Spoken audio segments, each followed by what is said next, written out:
May sinira kami. Tapos mamaya siya maglinis.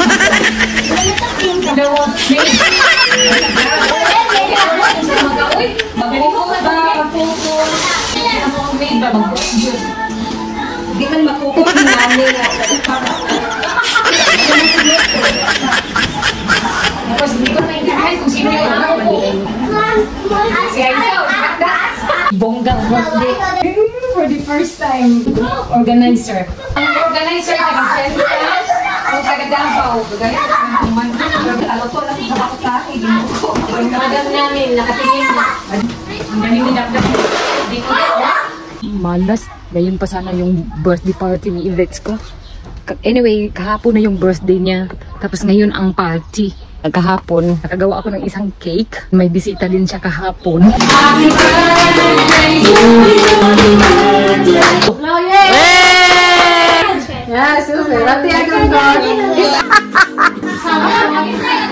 Ngayon, so yung sa mga friends daw at saka mga classmate pala niya pupunta dito mamaya at 3. May naayos kami kahapon pala dito na trapal.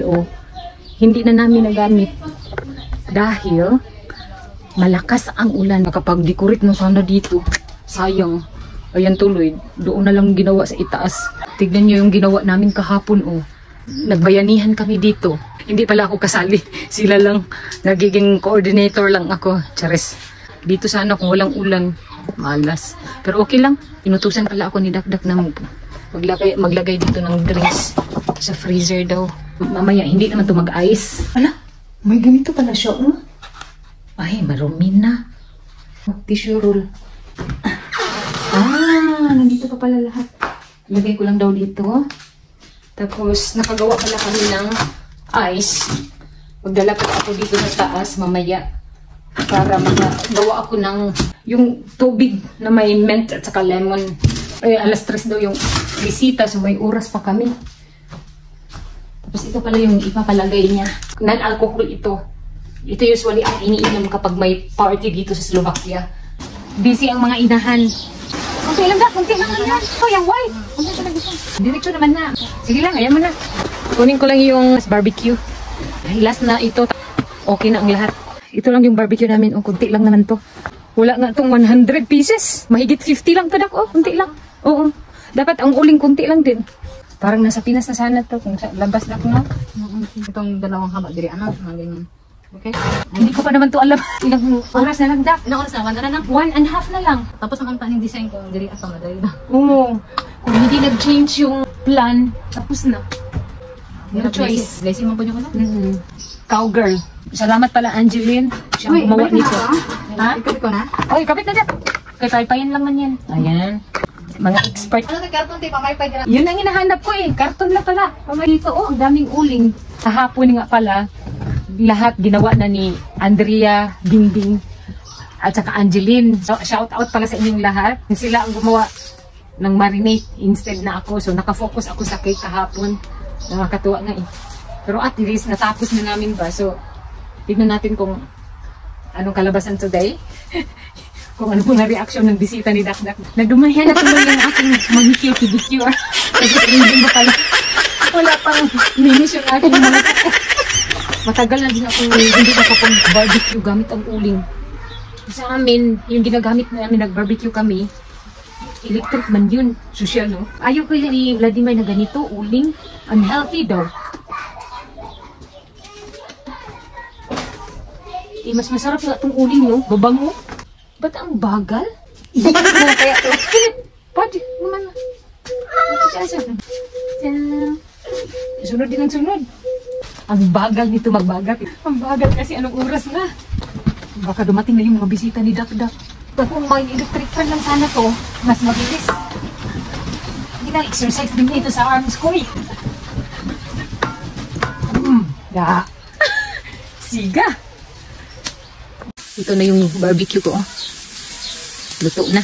Filipino style. Maraming salamat, Angeline. May tong naman ako dito. Masyadong mainit. Ba yan, Margie? Ay, nasunog na. Yan ang naluto ko. Ito yung pork, then chicken. Okay na to. Siyempre, hindi wala yung free test. Itong sunog. Pork, ito. Masarap. Nakadalawang stick na pala. Pangatlo na yung kinain ko. Dito sa Slovakia, tudsawa yung kain ng barbecue. Sa Pilipinas, ang mahal ng isang stick, no? Dito, mas mura yung pork at saka chicken. Ang daming gift ni Ibitska. Woo! Wow! Ano, giveaways da? Giveaways na. Ay, ihatag na lang naman ito ang gift da. Ayan na! Let's go back to smile. Smile! Ay, sis, oy, ang mata! Kuya Alex ko!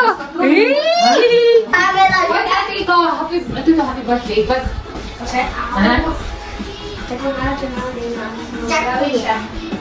okay, and then Philip ko. Now, happy birthday. Happy birthday. Wish kita. Ayan. Natanong rin pa na bang Liga? Liman lang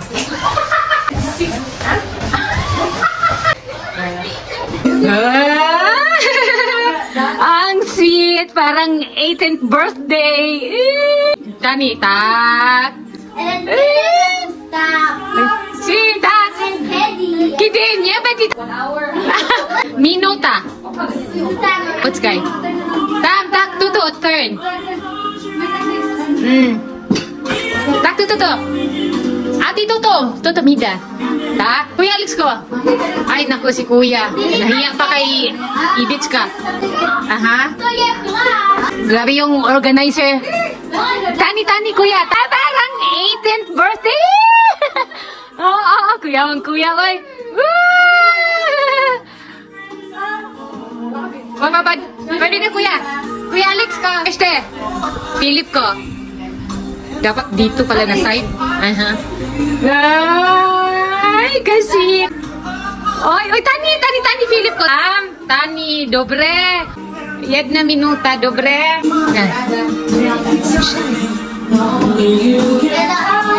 Kumain na po sila. Ate Ibitska. Dobro food. Wow, ang ganda ng cake ni Ate. Wow, pekene. Bisan asa. It's up to you na asa ang front. Nabasa ko tubig ko. Anya bading. Tak. Wow, pekene. Ang ganda ng cake ni Ate Ibitska. No? Beokas, kita. Unsa man imong hidban? Happy birthday to you. Ayaw ilingo. Birthday to you. Happy birthday. Happy birthday. Happy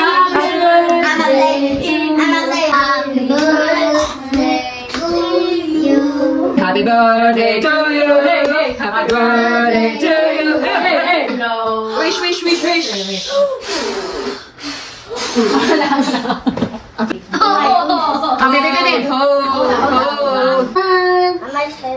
Ayaw nila ng cake, nandun sila sa nanok. Tignan mo sila. Tapos may big sister pala si Ibitska. Ayan na, naka-orange. Big sister. Agoy, ginawa ko. Ayan, di ba? Tuwang-tuwa sila. Oh. Tapos na po kami kinadakdak sa pagkakataon ko na to na Michelle kasama si Aiza. Dilan niya ako dito pagkatapos ng 4 na taon. So wakas pumayag din si Vladimir na mag-travel ako by train, ay by bus. First time ko to. May kasama naman ako. Ayaw ko niyan. Mangitar ako na rin. Biscuits. Ayaw ko ng bread. Takot ako niyan. O sige na, diha ka. Maghanap lang ako ng snacks para makain ko. Ihatid ako ni Aiza sa doon sa train station, ay, bus station. Pero hindi ko pa alam kung saang platform ako sasakay. Sabi ko sa inyo eh. First time kong makalabas sa lungga. At least pumayag si Vladimir na mag-travel ako. Ihatid na ako ni Aiza papuntang Pilipinas. May e-skirt. Salamat, Aiza, ha? At least nakapag-travel na akong mag-isa. Oo, baka kasi mawala ako. Alam ko naman, papunta platform lang kailangan ko. Nag-stop. Ano ba yun? O, gaya nga yung sinakyan namin ni Dakdak papuntang Vilobabes. Noong nag-travel din kami, ano oras yung sa akin? Wala pa. Doon daw sa kabila. Ano ba yan? Bibigyan lang daw niya ako ng clue. Dahil 2:44 pa yung bus ko. Ah, hindi ko din alam to eh. Parang nasa airport lang kami eh.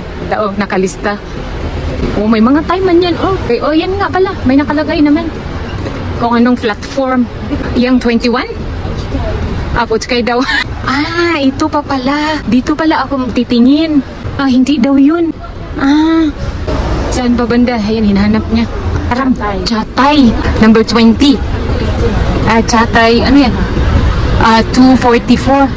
244 man yan. Chatay, number 20. Dito ako punta mamaya. Basta nandiyan. Chatay. Oh, Aisa, salamat ha. Diyan sa platform 20. Ayan. Papunta sa kami.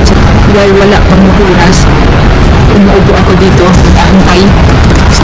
Then, ito lang yung pagtawid bultong ko. Lunchtime na pala dito. So, 15 in the afternoon sa Slovakia.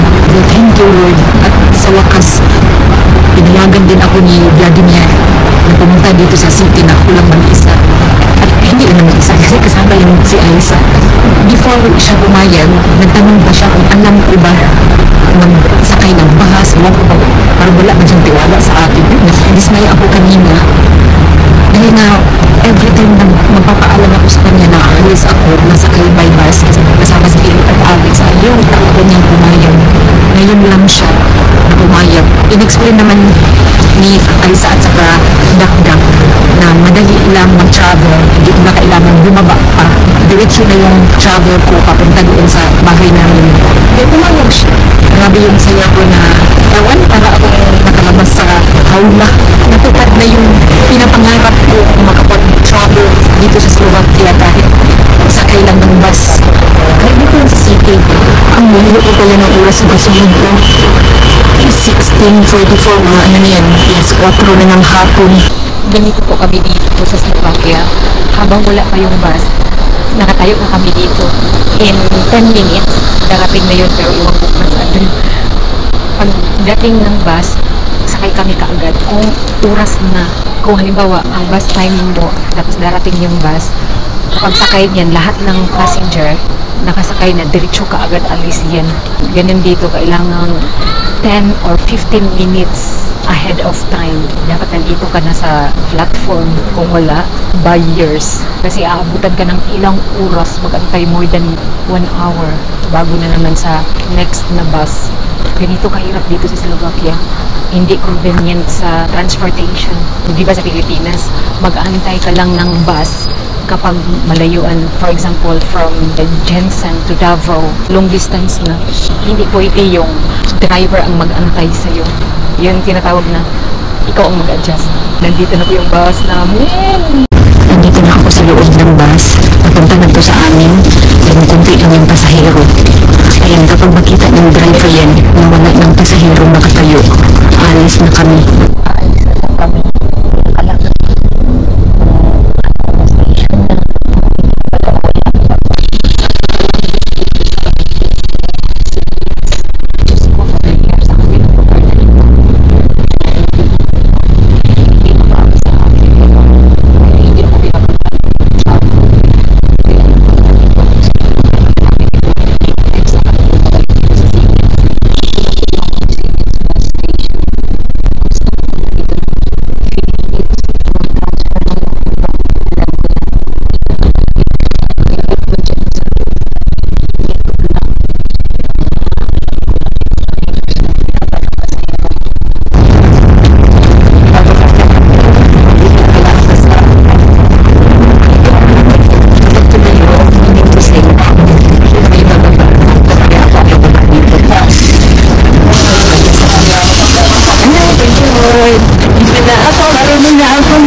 Magbihis lang pala eh. Maraming salamat sa inyo, Dakdak at saka Aisa. Nakarating ako ng safe dito sa bahay na nakapag-travel na rin. Para sa akin, malaking naitulong ang paglalakbay ko sa araw na ito. Yung pakiramdam ko na may halong saya, hindi ko ma-explain katulad nitong panahon today. Mukhang ulan na ata po, bigat ng hinadala ng langit ko, mabagsak na ata. Natuwa naman ako kay Dakdak at saka Aisa, tumulong sila sa akin kanina kung nasaan na daw ako. Siyempre, nag-alala din sila. Alam kasi nila na matagal na ako dito sa Slovakia. Pero first time ko itong maglakbay na sakay ko bus galing sa city. Nandito na ako sa bahay.